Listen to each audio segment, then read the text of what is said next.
All right, folks, welcome to Back It Up. We are, as always, with Coach John Oderna. This is probably the first and last intro I'll get to do, as Corey will be back, or he might be swimming with the fishes, seeing as this is a vowel episode. I'm Mike Sillipo, Boston University, but we have the Joe Nardella here. How you doing, Joe? How you guys doing? What's happening? Excited to join you guys. I've seen a lot of the shows, really enjoyed them. Have had a lot of laughs from them as well. So I'm excited to join the party a little bit. And yeah, Corey doesn't have the vowel. We'll keep him out for today. Wait, usually Sillipo pumps up our guests and tells them how great they are. So it's nice to get a little reciprocation. That's what I figured you guys needed. Get the energy going early today. Wow, this is huge. Recurring guest, John. It's already future recurring guest. Yep. Build it up, pro. Main Faceoff correspondent. Yes, that's a fact. Joey, this is a how you doing portion. So we got to start with asking you how you doing, and how do you say how you doing? I say, how you doing? Little bit more of a dragged out end. I think that's the upstate in me, but I'm doing well, man. I feel like I'm ready to go. I've been ready for this PLL tournament series, or championship series, I should say. I've been just training, quarantining back in upstate New York. We got a gym at the house, got my net out in the yard, been running sprints, running up the hill, getting after it. So, and facing off with some pretty good guys as well. So I'm excited for the next couple of weeks. That's awesome, man. I'm fired up to watch it. We were just talking about how, like, if you're a lacrosse fan, the next few weeks is just an absolute dream. Like, you can turn on the TV and fall into a game, which is pretty awesome. I know. And other people who are watching other sports, hopefully we'll get some overlap from people missing, the summer action of baseball or hockey, which we were expecting to be back, but isn't. So I'm really excited for the opportunity to kind of showcase our sport and where it's at on a national stage. And I think it's going to be huge, not only for professional lacrosse, but for youth and every level kind of proceeding. I think what's cool, and I've mentioned this before, so like Adam Gittleman's one of my best friends from growing up, and he kind of equated this. I want to give the credit where it's due because I thought it was a cool analogy. He kind of equated your PLL season to like the World Cup. It's like a 2-week, like every hour of the day you might be able to catch lacrosse. Like, that's when like everybody in America bands together if the U.S. makes the World Cup and roots for them as a soccer team, or like you're watching Turkey play against Argentina. It doesn't matter because it's on. I think it'll be pretty cool to have a captive audience for kind of like around the clock lacrosse for a few weeks. It's just unmarked, or like uncharted waters for our sport in terms of exposure. So I'm glad you've been working on your face-offs, because you're going to have a lot of eyeballs. I know. And I don't really have a backup. We got Joe McCallion who played at Penn, but he's more of like a do-it-all midi. So I'm going to be asked to carry a lot of the load. Joe, I think you're kind of a do-it-all midi. That's right. I am. And I mean, I've always prided myself on that. Growing up, I didn't really learn face-offs. I just played midfield and had a pretty successful high school run. And then get to college and get moved to D midi. And, my freshman year, someone loses their scouting report. Next thing you know, I'm starting a face-offs. That's incredible. What a story. Okay. All right, well, I mean, should we just jump to that part of your career so we can hear that story? I think that's a tease. I think we continue the how you doing. We can't rush it, Hey, watch it. Good, I like it. Well, why don't we jump into the start of your career then, Joe? Give us your path and kind of where you started and how you ended up where you are now. Yeah, so I grew up, actually, my first sport was hockey. I loved hockey. I had played hockey, baseball, Pop Warner football, basketball until about 3rd or 4th grade. My friends got me to switch over to lacrosse from baseball. Loved it. We played, every summer and even in the winters up until high school. And then the club scene kind of kicked in, the realization of, maybe you're not going to go to the NHL as like a 5'8", 5'9" defenseman. I'm 5'10" now for the record. But, and lacrosse, our club team was pretty successful, pretty good. And a lot of the kids I was playing with were going to be playing at big schools. And I actually got recruited late because I kind of started playing club late, not until like after my sophomore year. And then was able to get the opportunity to go to Rutgers from Coach Staggs, who's actually my Whipsnakes coach now. The last tournament right before my senior fall. Yeah, very last tournament. And he had recruited me early, in like junior year or September of my junior year. And then he had said the class was full, and I see him on the sidelines at one of those games towards the end of our circuit. I like called him on Monday. I was like, hey, I'm just wondering if like you guys still have any spots. And he's like, yeah, actually we do. And I really like how you played. We had somebody drop. You want to come to Rutgers? My dad at the time wanted me to go to West Point. So I was like, yeah, Coach Staggs, I'm in. Like, not tell my dad. Yeah.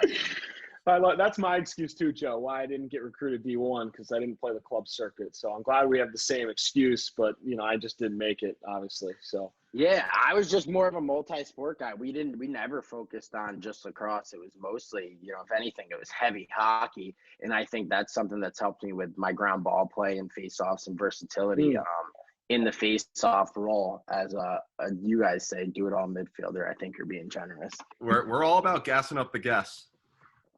What it's about. For sure.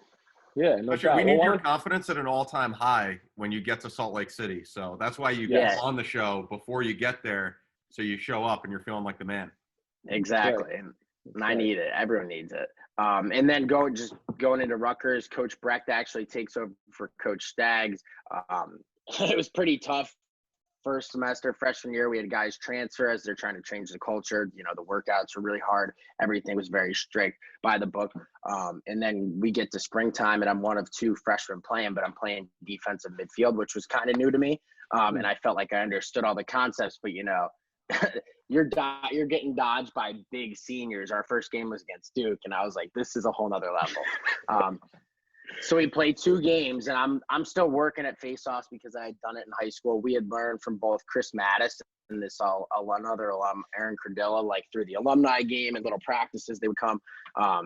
And the starter loses a scouting report, and Coach Brecht comes up to me like 10 minutes before the game. He's like, you're starting at Faceoffs today. And fortunately, we were playing Wagner, and they didn't have a great faceoff guy at the time. So I was able to do pretty well, which earned me some more opportunities. And I kind of started throughout the rest of the season that year and ended up really loving faceoffs, loving the competition aspect of like the one-on-one battle, but using your teammates in the 3v3 ground ball play. And I think that just, opened my eyes up to what could be. And following that freshman year, he's like, I think you could be an awesome faceoff guy if you really devote your time to it. And not to mention, like, we won't have to worry about you just staying on or getting stuck, right? We can do some creative stuff offensively, maybe with the pick game. And I think you'd be great for it. And that summer, that's pretty much what I devoted my time to, was lifting, working out all the time, training. I was painting, actually, houses up here in upstate New York. Mikey, they get pretty beat up from the winters, so it's actually a pretty good summer gig. And I was just facing off all the time, like 3-4 days a week for a couple hours, and came back and kicked ass sophomore year. Junior year, took it up a notch even more. And then senior year was kind of like at a different level than I'd been those previous 2 seasons. Was able to get drafted by the Cannons, and then offered the coaching job at Harvard University to be the volunteer assistant. I did that for 4 years and loved it. And that's how I kind of met you two, which I'm very grateful for. Well, we're the lucky ones, Joe. Yeah. Let's be honest, because let's be honest. That's all I got to say. We're the lucky ones. Yeah, not really an Ivy guy either, Joe, right? Or am I allowed to say that? Or you can, yeah. I think as an employee I was, but growing up I was public school all throughout, and in college, Rutgers is a public state university. So yeah, definitely a change of pace for me. I thought it was a great learning experience, though, to kind of see the other side of the fence and learn a little bit about what private schools are like, what Ivy League schools are like, and what the recruiting difficulties at a place like that can be. And I feel like if you can recruit kids there and kind of understand the process at a school like that, you're fit to recruit and maybe coach anywhere. So I think that set me up for potentially a return to college coaching at some point. We'll see if it's in the cards down the road. Yeah, and obviously you have your face-off stuff too, right? That you're grinding away on. How's that going into Face-Off Factory? Yeah, so Face-Off Factory, we started as I moved to Boston, started training 2 or 3 kids, on some back like rec fields, grew. And the last session before COVID hit, or before we were locked down from COVID, we had 62 kids, which was a record, which is pretty sweet. We trained a ton of the college guys in the area.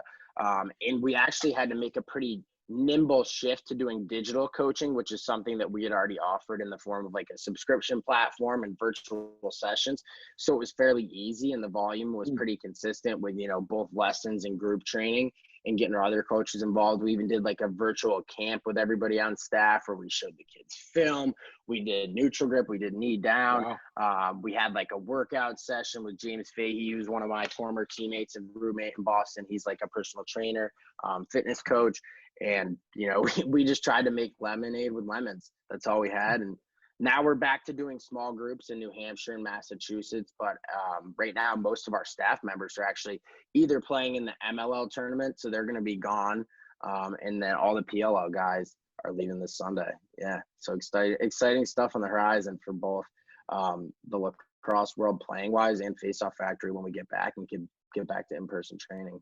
Very cool. I feel like, and correct me if I'm wrong, because you're the face-off expert on this call, but I feel like that's such a position where you can really make leaps. You don't need a whole lot of space to grow in that position, whereas like other positions, goalies, you still got to get out and see shots. Face-offs is such a position where you can work on your game on your own. Some of the guys that make the big jumps are doing that stuff on their own. So I feel like that position of maybe any has no excuse to not come back a little bit better if you're willing to grind a little bit.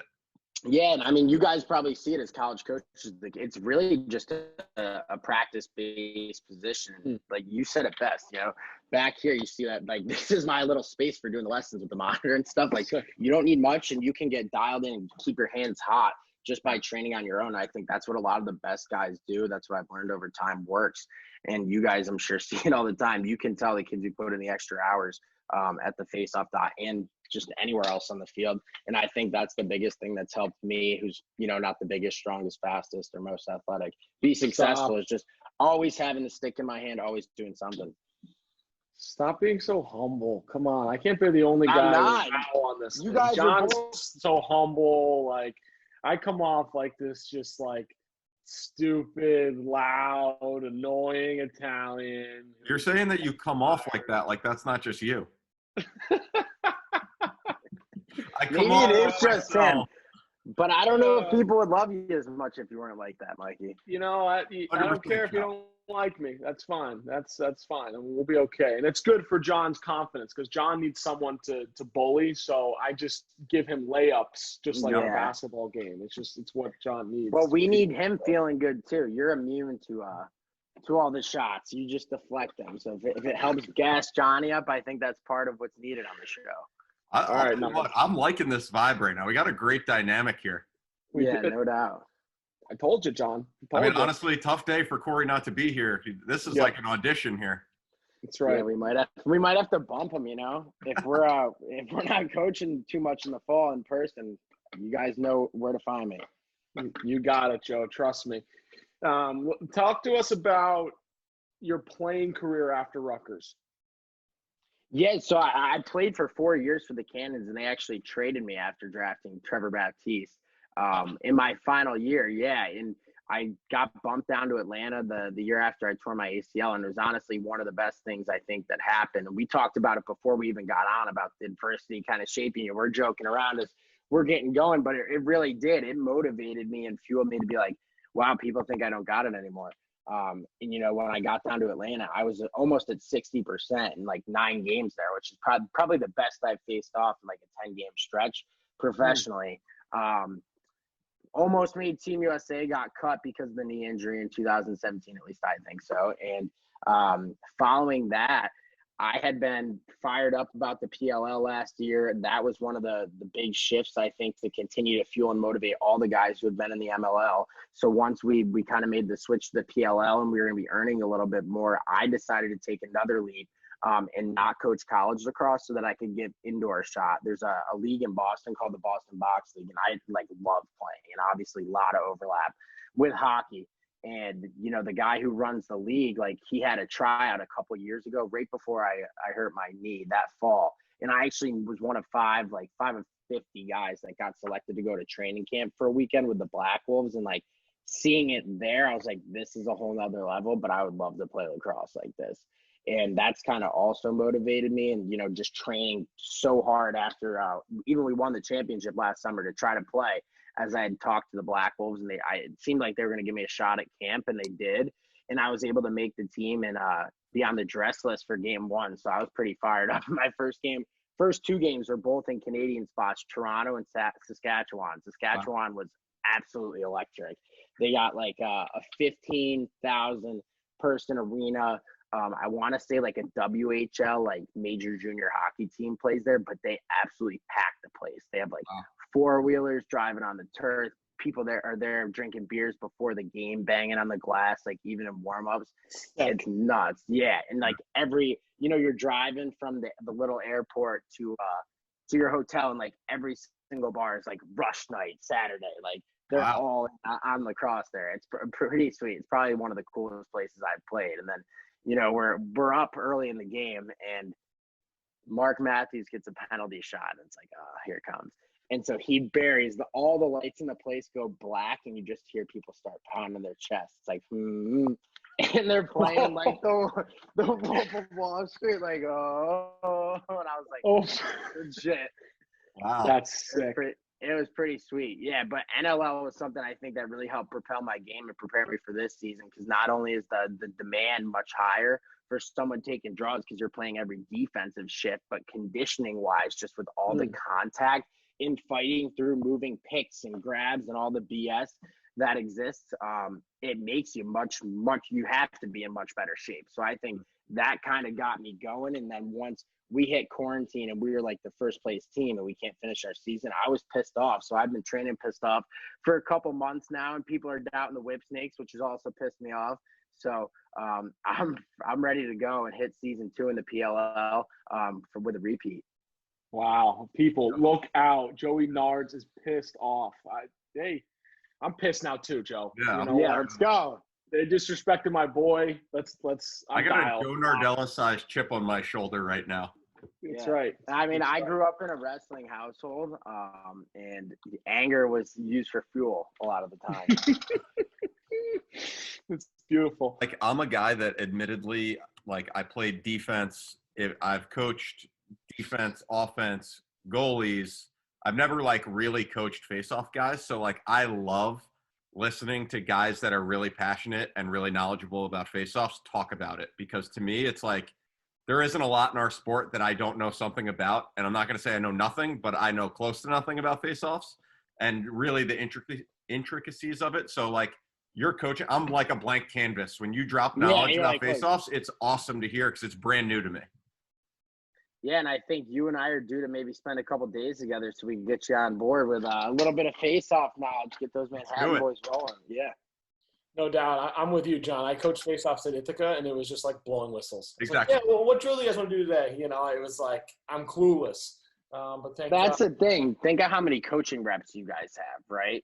You know, and like these kids come to you and you could literally spit out an answer no matter what the subject is, most likely, because you guys are both great coaches. But for face-offs, these kids have thousands of reps, right? So, they know most of the time exactly what they're talking about, as long as the person who taught them knew what they were talking about.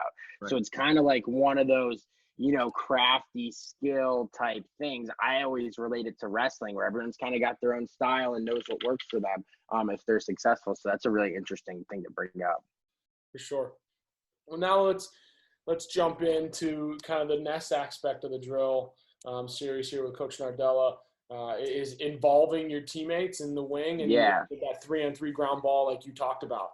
Yeah, so one of these drills is going to be just that. Another couple are more so like face-off unit drills, and they try to incorporate stick work, ground balls, several different things that I think everybody needs to know. And Mikey, I know this one's a little bit longer, so you could try to skip through and go drill to drill, and I'll talk through it if I say stop.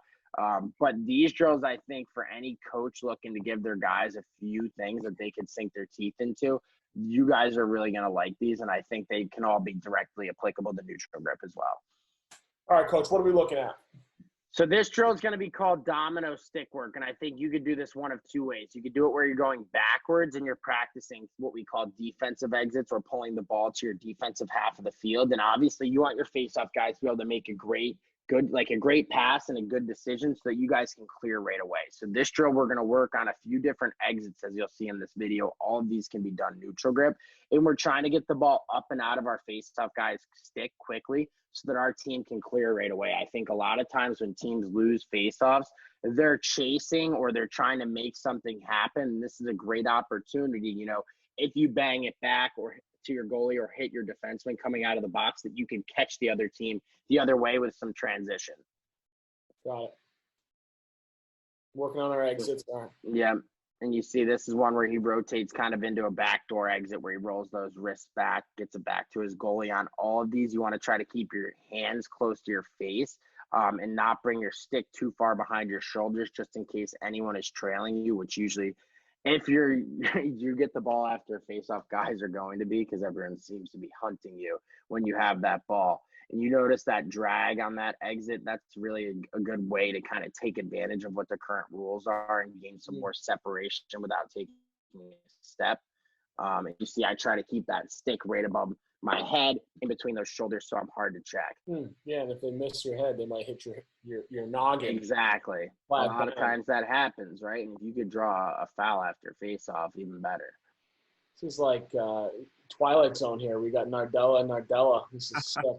So here's our 3v3 drill, okay? And these guys are going to start locked up, and you see we have the other two, the wing guys, right on the soccer circle, right? So everybody starts pretty tight, and this will force your team to play 3-on-3. And one thing that I've done to make this even more fun in a team practice setting is you have a couple units. So if you have 4 face-off guys, you get 4 sets of wings, and you guys can play with nets at the tops of the boxes, right? And your guys have to make at least one pass unless it's a clean, fast break. But you have them pass right after the ground ball. Usually we encourage 2 passes in a triangle shape, so you always have an outlet in front and behind. But it's a great way to get your wing unit in the mindset of pushing right away off the ground. And with the condensed field, having the nets at the box, I think it makes it fun, competitive, and fast-paced. That's cool. Yeah, you include some goalies, you score some goals. Yeah. Yeah. Throw the backup tendies in that. Let them get some shots from some guys who may not be as accurate as your tagman. Yeah, might get hit a couple times. It's all right. It's all right. It builds character. So see, we have these guys super tight, and we're starting with the ball half covered so that we really enforce the lockup. All right. And you notice I'm kind of talking through this. As I start to see myself get this ball, or if you're coaching somebody, they can use this hop step even from stand up to kind of peek around and notice where their safe space is. And I'd love to hear what you guys use for communication. But for me, I like guys just using my face as a reference and saying right, left, front, or back. Simple directional calls will tell me where I can go. And if I hear space, I know I can get that ball to space and like where I'm hearing that sound from. And my guys should have outside position. I don't know if you guys teach that at your respective schools, but I like to have our face-off guys stay on the back hip, or our wing guys stay on the back hip, so they could almost drive their opponent into the face-off, and we own the outside of the field. Right. Yeah, we teach that too, box in rather than box out. Right. And then the other thing I would say is, to your point, like our guys, we started saying fox for forward, depending on where you're pointed, or eagle for behind. But the problem is when we practice it, it would be both wing units yelling both verbs or like both words at the same time. So it'd be like a chorus of Fox Beagle, Fox Beagle, Fox Beagle. And our face-off guys are like, what? Where do I put this ball? Everybody's screaming at me. Right. Yeah, we use the right, left, back, I'm pretty sure, Coach Nards. I know Coach Latson, you spent some time together. Yeah, exactly. I think deals and deals, you know. Keep it simple. Better. So this is just now you're just running the drill. Yeah, now we're just running the drill, and you see as kind of like the guy in the blue popped it out, everyone's kind of putting pressure on him, right? We're not killing each other, throwing crazy checks, but making those passes under duress are what happens at the end of tight games. Now this next drill, we got our whole unit lined up, and we're going to work on tossing the ball to different spots based on different situations. I think any face-off guy who can only go to himself is a single threat, right? Once you utilize those wings, it can really help you free up fast breaks.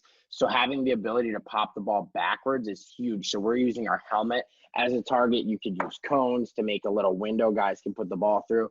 And you could do several different sequences, like there we're rotating, other times we're just going through our legs, to toss that ball to space based on what you might see that week scouting. So if you see that, you know, a team had success rotating once, turning counterclockwise and tossing out, maybe that's what we would practice for the week.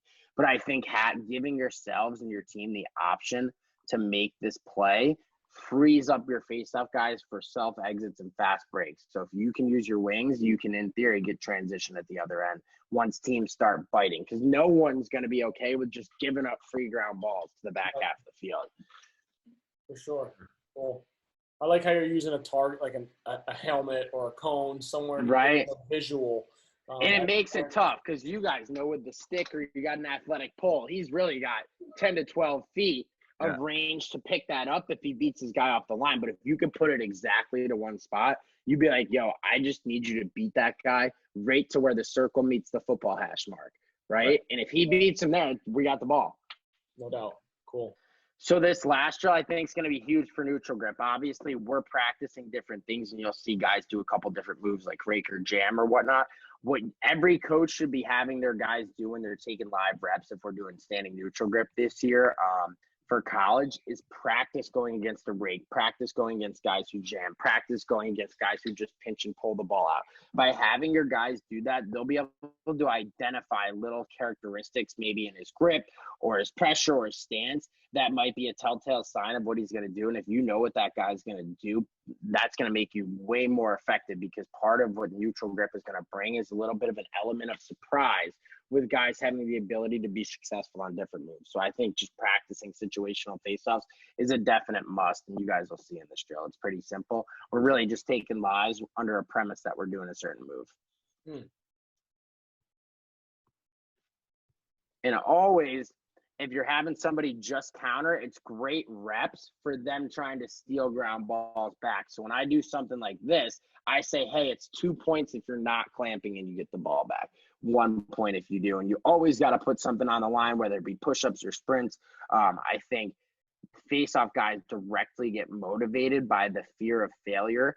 And I think you have to give them a consequence, because in a game, there's consequences if your team doesn't get the ball. It's awesome. For sure. It's the mental training piece of it. That's awesome. No, I mean, I think that's great. I mean, you're tying into competing for something. And then again, like you said, there is a consequence if you lose the face-off, right? Yeah, that's important absolutely. to do it that way. Yeah, especially if we had a game my first year at Manhattan, we played UNC, and their guy went, I think, 24 of 24, that was tough day to be a defensive coach on top of playing North Carolina. Yeah, it's tough, really tough, right? And it makes it super hard to win. And, you can win games where you don't win a lot of faceoffs. We've lost games, both in college and professionally, where I've won a lot of faceoffs, but it's kind of when you win them and what you do with them. But I think morale-wise, there's something that can't be quantified about not getting the ball over and over again with your team. Totally agree. Coach Nards, we've obviously alluded to it quite a bit. Big tournament coming up. Let's give the people a little preview of what to expect personally from the Whipsnakes. Obviously, trying to repeat.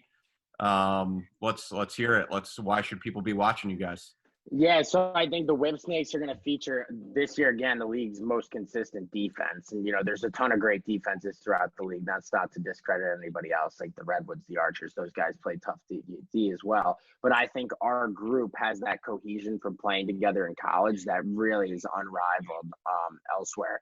And with adding a guy like TJ Comizio to an already pretty elite defensive midfield group, and Jake Bernhardt and Ty Warner, who are absolute studs, I think our D is going to really carry us this tournament. And you guys know, John, you especially as a D coach, some of those quick turnaround, like midweek games, they could go either way. And with everybody forced to play a back-to-back in a couple tight windows, like we have, I think, 3 games in 4 days to finish.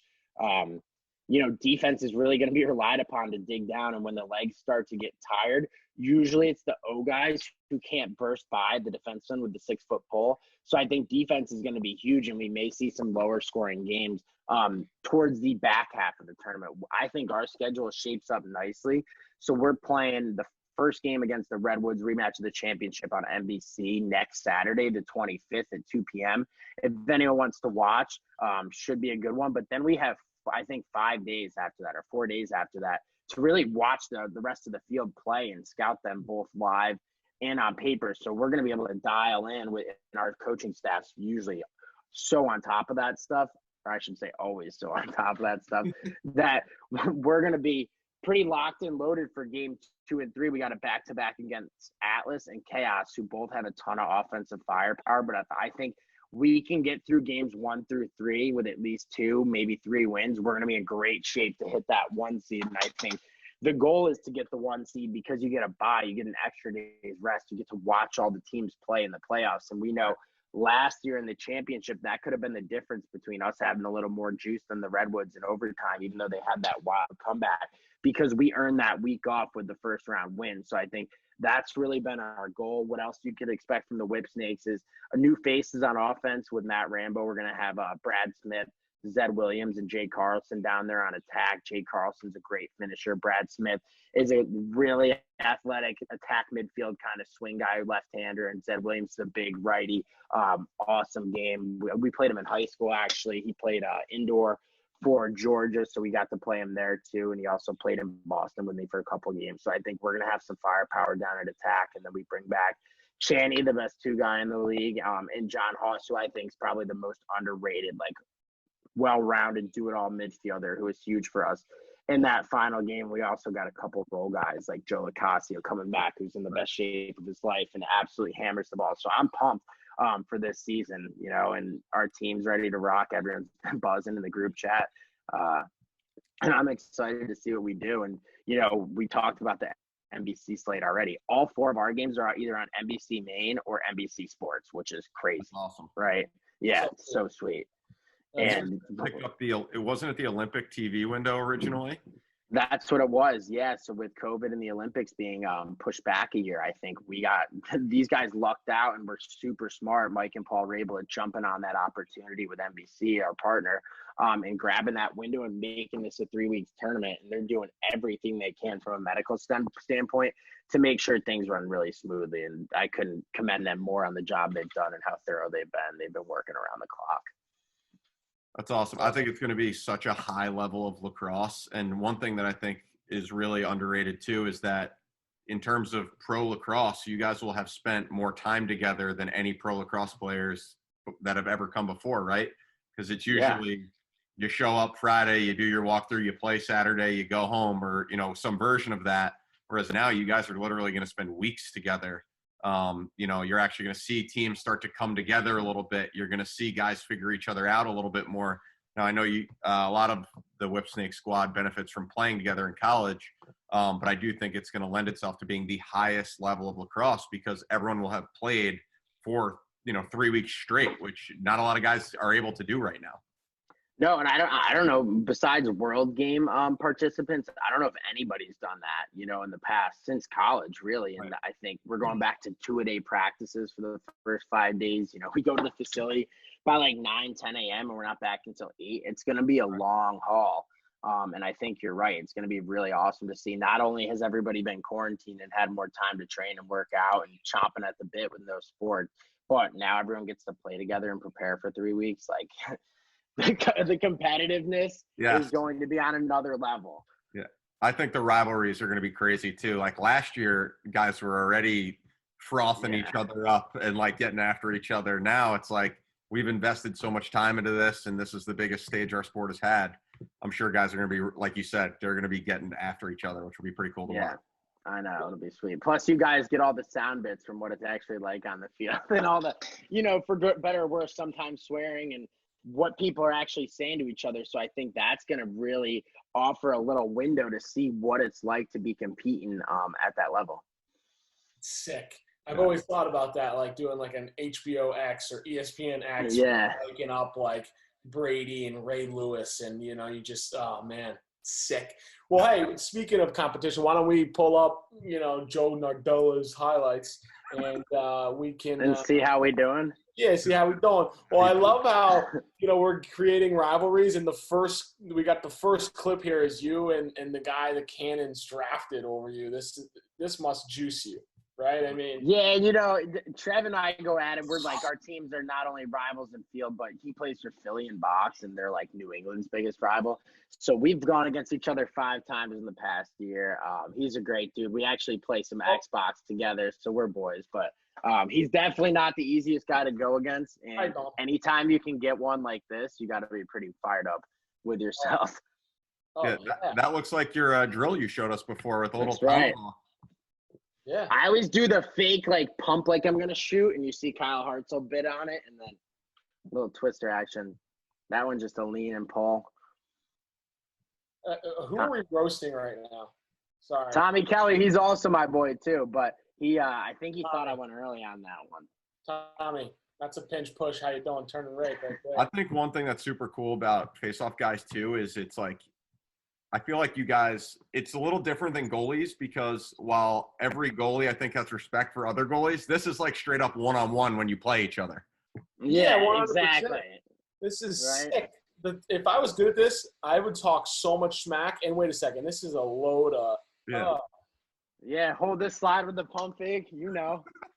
Joey. That's Galloway. How's it Flippo going? BU film right there. You hold the slide with the pump fake in your eyes, set All those day. feet, let it fly. You run that one back, Mike? I want to just really dial into the Coach Nard's like serious fist pumper. Seeing this hard overhand fist pump a few times. Yeah. I just get fired up. I want to punch somebody, but I punch the air instead. Well, so I guess because you're boys with all these guys, I mean, I guess like while you guys Not all of running off, them. Not all of them. okay, fair. I like that. Thank goodness. But when you guys are running off together, is Tommy like, you jumped on that one, Nards? I know it. What? Yeah, like sometimes it depends on the vibe of the game. Like sometimes there's smack being talked. Like, yo, you're like cheating. You're doing this. You're doing that. Like, you know, you're soft, but in meaner words. And then other times it's like, yo, I'm sorry I tripped you on that one. Or, you know, it depends, dude. It Guys really that have depends respect on for the game. craft. Exactly. And I think most guys do. So, you know, most face-off guys are not dicks. But like in box, they're all dicks. Like nobody's nice. So I was like, you know, I got my guard up from indoor. Like I thought Jake Withers and our boys were playing against him, and he's like trying to fight me. I was like, dude, are you serious? This is Like awesome. pushing me after the whistle. I was like, I'm gonna fight. How many goals did you have? I think last year I was 7-6 in 12 games. Unreal. That is unreal. I like the Whipsnakes colors. Not gonna lie. I like Little that. jump shot here, Mikey. That's your cut. I right love down that's just ultimate faith in your teammate though. Like that's Rambo knowing your skills, because if you KYP and you don't trust that face-off guy can handle that, you're not throwing it. Exactly. I should have took that one in overtime to the rack actually too. You heard it here. You heard it, Rambo. Joey Nah, just scored I the like game it. winner.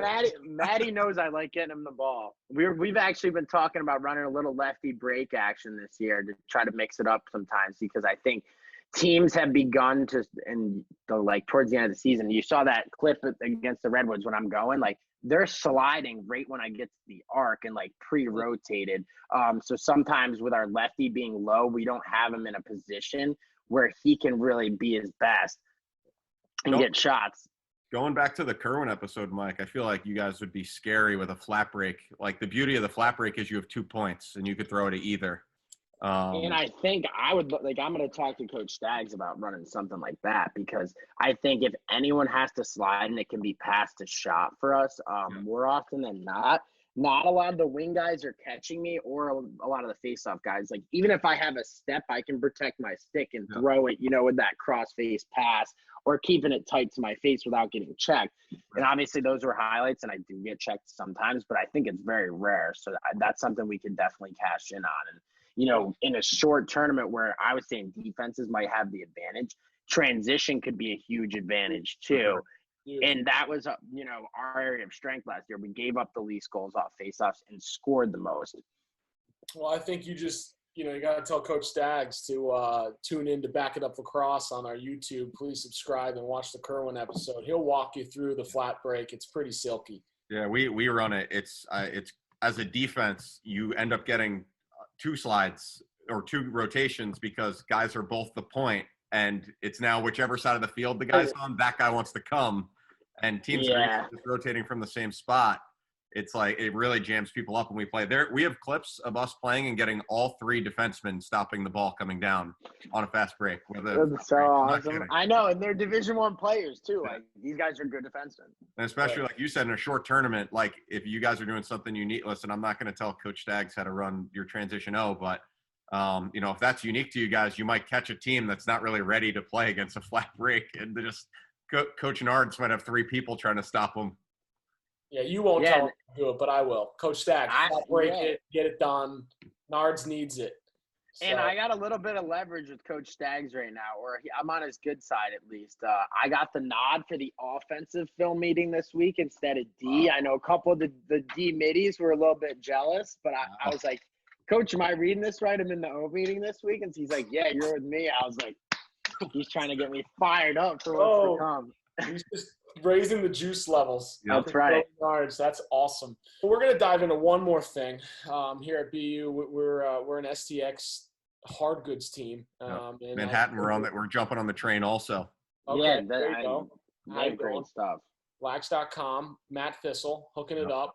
Nards, they got a pretty juicy video of you I caught on your Instagram. I think we got to dial this up. Should we go volume? Yeah, we will. I think you need the volume for this one. So a little prelude. This is a new dual head coming out. I think it'll be great for neutral grip because it's stiffer than any head they've made so far. It's specific to Faceoff. This thing I'm using in the championship series, I'm fired up to play some games with it. All right, so lights off, camera action.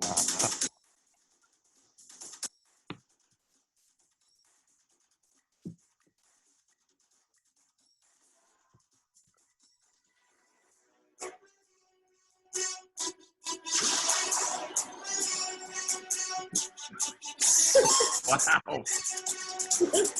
Yeah, the graphics are insane on this. Give the people what they want. Wow.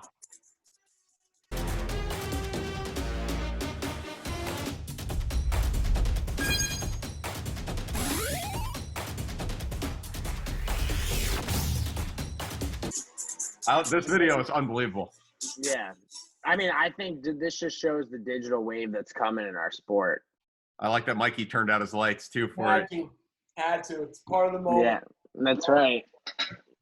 Mike, I started with the lights off. I've been waiting for that for a while now. Oh, man. See how you're better than me, John? Classic. Hey. Well, natural light made it worse. But, Coach Nards, player Nards, thanks so much for coming on, man. I think this is awesome. Again, our player series here, and we're super lucky to have you on, and I'm super lucky to call you a friend. And yeah, I'm lucky to call you guys friends and super appreciative for you guys having me on and let me share a little bit about my journey and you know, lacrosse and where we're at. And you know, I couldn't be more excited for what's to come, and maybe we'll get the repeat. I'm taking you guys up on that repeat guest. No problem.